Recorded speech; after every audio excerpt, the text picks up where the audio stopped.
A tennis player wins her second straight set, feeling like she can predict her opponent's next move. A musician works to master a chord progression unfazed by mistakes as he repeatedly plays the same 4 bars.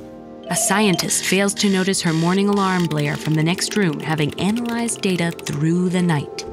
While each of these people is immersed in a different activity, requiring specific skills and knowledge sets, all 3 are experiencing what is known as flow, a unique mental state of effortless engagement.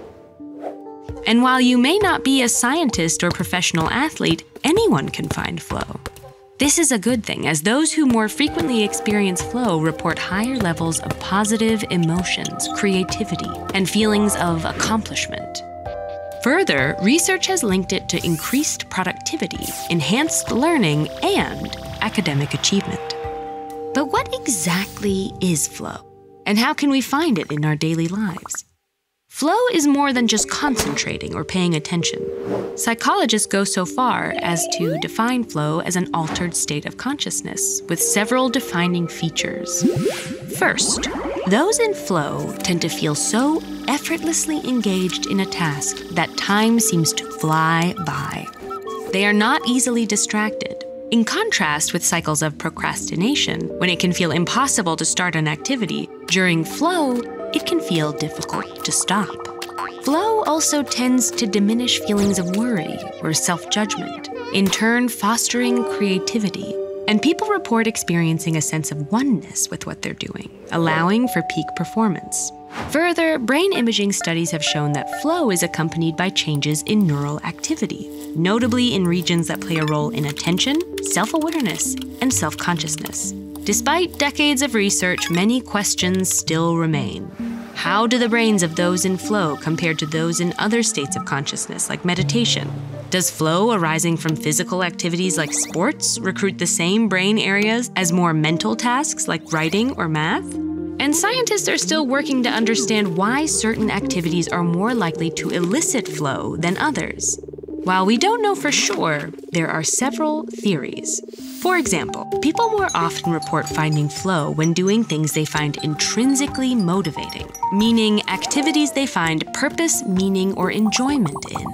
This may include participating in a favorite hobby, but also tackling gratifying assignments at work, studying topics you find interesting, or even completing satisfying chores.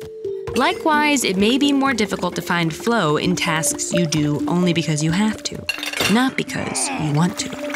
Other research suggests balancing personal skill level with the activity's challenge is key for finding flow.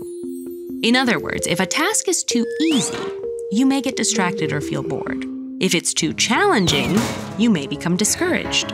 The classically mesmerizing game of Tetris, for example, keeps skill challenge levels in balance by increasing the fall speed of blocks as players get better at the game. Still, other studies suggest that it's most important that activities have clear goals and allow you to assess your progress along the way. For example, practicing a song allows you to gauge your performance with each note. This also may be why people find flow when playing games of chance, even though those games don't require skill. Moment-to-moment feedback may be enough to motivate deep engagement. While no single protocol can guarantee flow, there are steps you can take to increase your chances. Find a quiet environment, free from distracting noises or devices.